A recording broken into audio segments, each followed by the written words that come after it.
हाय, hello, नमस्कार. मी लक्ष्मी तुमचं सगळ्यांचं परत एकदा आपल्या छोट्याशा ब्लॉगमध्ये अगदी मनापासून स्वागत करते.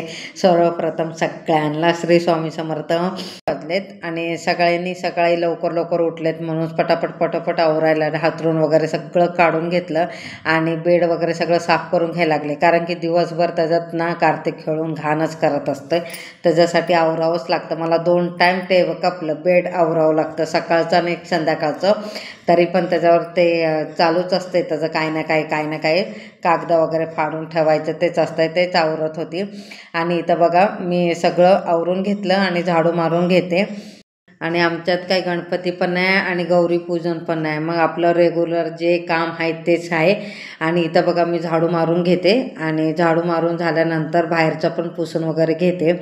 आणि आज काय त्या दोघांना पण सुट्टी आहे म्हटल्यावर काहीतरी निवांत नाश्ता करायचा. काल ना मला एक पिको फॉलसाठी आलेलं आणि मी पिको करून दिलं, ते तसंच ठेवलं सगळं. आणि आज आवरून घेते, ते पण मशीन वगैरे आवरून घेते. त्याच्यानंतर तिकडून सगळं झाडू मारून घेते. झाडू मारून झाल्यानंतर लादी वगैरे सगळं पुसून घेते आणि मग बाहेरचं पण ना झाडू वगैरे मारून पुसून घेते. आणि ते रोज सकाळ मी ना उंबऱ्यावर पाणी शिपडते. उंबऱ्यावर शिपडल्यानंतर 5-10 मिनटानंतर मग सगळं पुसून घेते मी. तुम्ही पण सकाळी उठलं की उंबऱ्यावर पाणी शिपडता का? मला नक्की कमेंटमध्ये सांगा. उंबऱ्यावर पाणी शिपडून झालं की दार लावते, मग आपली घरातली सगळं कामं आवरते. आवरून झाल्यानंतर मग उंबरं पण पुसते आणि लादी पण पुसते, मग रांगोळी काढते. आता मी मस्तपैकी फ्रेश झाली आणि इथं बघा मी चाय ठेवले. आणि सकाळी उठले की पहिले मी चाय ठेवते आणि पहिल्यापासूनच माझी आदत आहे, सकाळी उठले की पहिले चाय ठेवायचा, मग काम करायचं. चाय नाश्ता सकाळचा केला नाही तरी चालतोय, पहिले मला सकाळ पहिले चाय लागते. मग मी चाय पिऊन घेते आणि चाय पिऊन झाल्यानंतर मग बाकीचं काम करते. आणि आज मी चाय आणि बिस्किट खाणार आहे. मी एकटी खात नाही बरं का, मी आणि कार्तिक खाणार आहे. आणि आता माझं खाऊन झालं आहे, नाश्ता पण करून झाले, म्हणजे चाय वगैरे सगळं पिऊन झाले. आता मी खोबरं खिसून घेते. खोबरं आहे ना चाकूने कट करत नाही, चाकूने मोठे मोठे होतात म्हणून मी ह्याच्याने करते. ह्याच्याने एकदम पातळ येतात. आणि काजू बदाम पण ह्याच्यानेच करते आणि खूप छान पडतात खाली आणि एकदम बारीक आणि खायला पण बरं पडतंय. आणि मी काय करते माहिती आहे का, दिवाळीचं करंजा वगैरे लाडू बिडू काय करायचं असलं ना, कशात ना ड्रायफ्रूट टाकायचं असलं ना, मी पहिले असं खिसून घेते. सगळे काजू बदाम पिस्ता वगैरे काय असेल ते असं खिसून घेते. खिसून ना तो हलका ना गुलाबी रंग येईपर्यंत भाजते आणि ते पण तुपात भाजते. भाजून थंड करायला पण ठेवते आणि मग काचेच्या भरणीत भरून ठेवते.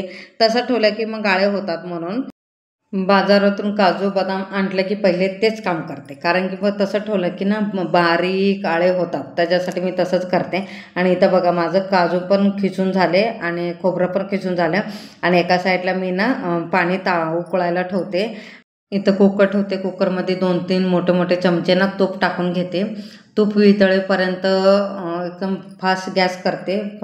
वितळल्यानंतर ना त्याच्यात ना खोबरं टाकते आणि खिसलेलं ते गुलाबी रंग येईपर्यंत मस्त की परतून घेते. त्याच्यातच ना काजू बदाम ना भाजून घेते. काजू बदाम आहे ना आणि मनुके आहेत ना असं फुलेपर्यंत भाजून घेते, गुलाबी रंग येईपर्यंत. दोन्ही पण भाजून एका प्लेटमध्ये काढून घेते. आणि त्याच्यातच ना मी लापशी ना भाजून घेते.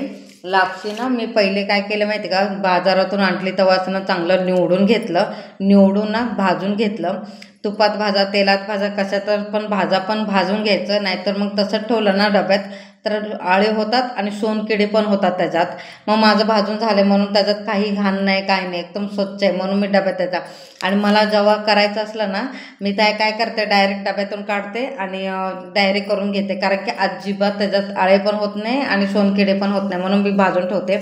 इथं मस्त की गुलाबी रंग येईपर्यंत ना कपलं लापशीला चांगलं भाजून घेतलं. भाजून झाल्यानंतर त्याला गरम पाणी टाकलं आणि त्याच्यात एक गुळाचा खडा टाकला. मला जेवढं गोड लागतं त्या हिशोबाने टाकलं. आणि तोपर्यंत मी खाली जाऊन दूध घेऊन आली. दूध तापवायला ठेवलं आणि इथं बघा वितळून झाल्यानंतर 2-3 शिट्ट्या करून घेते. आणि इथं चांगलं शिजलं. आणि आता ह्याच्यातच ना काजू बदाम कापलं भाजलेलं सगळं टाकून घेते, खोबरं बिबरं. त्याच्यानंतर त्याच्यात ना इलायची आणि कापलं सुंठ पावडर आणि बडीशोप टाकून ना चांगलं एकजीव करून घेते. आणि परत एकजीव झाल्यानंतर कुकर लावून 5-10 मिनटं शिजायला ठेवते मस्त छानपैकी. आणि जास्त शिजवायचं नाही, नाहीतर करपून जातो. आणि थोडंसं मीठ टाकलं चवीनुसार. आणि 5 जास्तीत जास्त कुकर लावून शिट्ट्या करायचं नाही, फक्त 5 मिनटं ना वाफ्यावर शिजवायचं. बघा माझं शिजून झालं इकडे.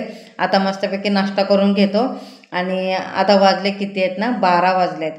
आता मी ना डाळ तडका आणि जिरा राईस करणार आहे आज.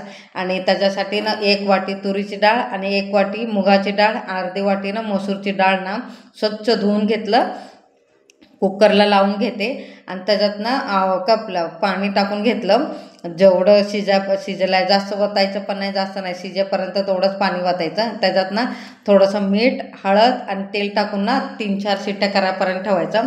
आणि एका साईडला ना मी भात शिजवायला टाकलं आहे, कारण की मला जिरा राईस करायचं म्हणून भात शिजवायला टाकलं आणि भात तयार झाला तो.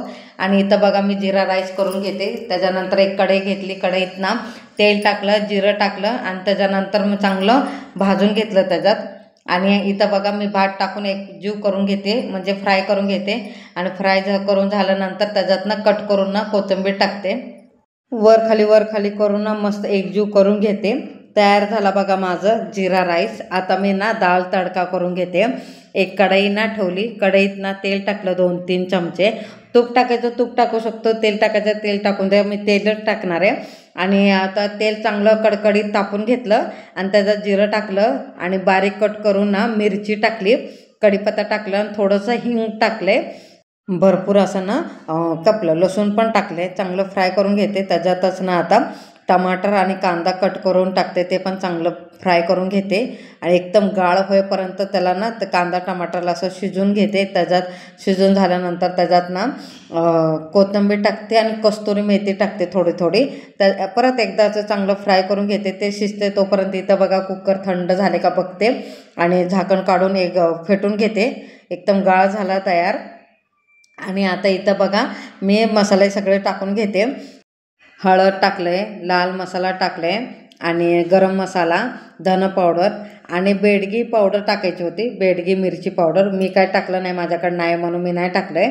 आणि मी घरगुती लाल मसाला टाकला आहे. आणि टाकून ना मसाले जळायला नाही पाहिजे म्हणून थोडंसं किंचितच पाणी टाकून ना चांगलं भाजून घेतलं. भाजून झाल्यानंतर हे पूर्ण डाळ टाकून घेतली त्याच्यात. आणि जेवढं पातळ पाहिजे घट्ट पाहिजे त्यानुसार मी पाणी वाढवून घेतलं. चवीनुसार ना मीठ टाकून घेतलं आणि एका साईडला ना शिजवायला ठेवलं. आता मी तडका मारून घेते. आणि चांगलं उकळत आलं. उकळ आल्यानंतर ना मी काय केलं माहिती आहे, गॅस बंद केला आणि ना बटर टाकलं, 2-3 चमचे असं ना बटर टाकलं. आणि त्याच्यानंतर वरतून कोथिंबीर टाकून ठेवून टाकली. आता इथं बघा मी तडक्याची तयारी करते. तडका पॅनमध्ये तडका देणार आहे मी. आणि आता तडक्या पॅनमध्ये ना 2-3 चमचे ना छोटे छोटे चमचे ना तेल टाकलं. आणि त्याच्यात ना चांगलं गरम होईपर्यंत ठेवलं तेल. त्याच्यानंतर मग थोडंसं जिरं टाकलं, लसूण बारीक कट करून टाकलं. त्याच्यानंतर बेडगी मिरची टाकली आणि थोडंसं कांदा पण टाकला आणि चांगलं भाजून घेतलं. त्याच्यानंतर गॅस बंद केला आणि त्याच्यात ना लाल मसाला टाकला, घरगुती लाल मसाला टाकला. माझ्याकडे बेडगी पावडर नाही म्हणून मी ते टाकलं. आता मी तडका मारून घेते. डाळीला तडका मारल्यानं किती सुंदर छान वाटते, हॉटेलसारखं वाटतं. डाळ तडका छान वाटते. अजून आम्ही जेवला नाही. कार्तिक आणि कार्तिकचे पप्पा ना बाहेरून आत्ता आलेत आणि येताना घड्याळ आणलाय ना, तर मला घड्याळ दाखवते. आणि बघा मी वॉच आणले म्हणून. अजून आम्ही जेवलो नाही. आता आम्ही जेवून घेतो. आणि वाजले किती 4 वाजलेत. आता आमचं जेवण झाल्यानंतर आता माझ्याकडे ना पीठ नाही दळायला. आणि गव्हाचं पीठ संपले आणि ज्वारीचं पण पीठ संपले म्हणून आता मी ज्वारी निवडून घेते.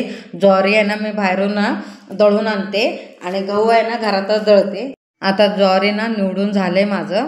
आता तोपर्यंत मी ना कापला गहू दळून घेते, तो दळते तोपर्यंत मी ना ज्वारी ठेवून येते गिरणीत. डबा ना धुवून ठेवले आणि वरचं ते कापलं कापड पण धुवून ठेवलेत. बाहेरच होतं ठेवलेलं. आता ते सगळं एकत्र करून ना लावून घेते मी. जाळी पण साफ करून ना बॅक साईडला एक कप्पा आहे तिथं ठेवलेला, तो काढून पण लावून घेतलं. आणि आता इथं मी गहू टाकून घेते आणि गिरणी चालू करून घेते. आणि आता वाजले संध्याकाळचे 6 आणि माझ्याकडे ना शेंगदाण्याचं कूट संपलं म्हणून मी ना शेंगदाणे भाजून घेते. आणि सकाळचं ना डाळ तडका आणि भात पण आहे, सगळं आहे. तर करायचं काय म्हणून मी आता काय करणार माहिती का, एका साईडला भात लावून घेतलं आणि इथं मी बनवणार टमाटरची चटणी. 4-5 ना टमाटर असं कापून घेतले उभं. भरपूर असं ना लसूणच्या पाकळ्या टाकल्यात आणि त्याच्यानंतर ना 4-5 असं आवडीनुसार ना तिखट जेवढं आपल्याला लागतं तेवढं ना मिरच्या टाकून घेतलं.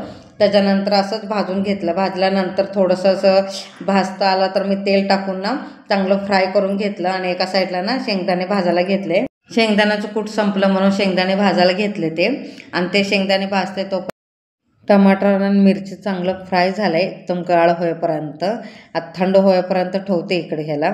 त्याच्यानंतर थंड झाल्यानंतर मिक्सरमध्ये वाटून घेते.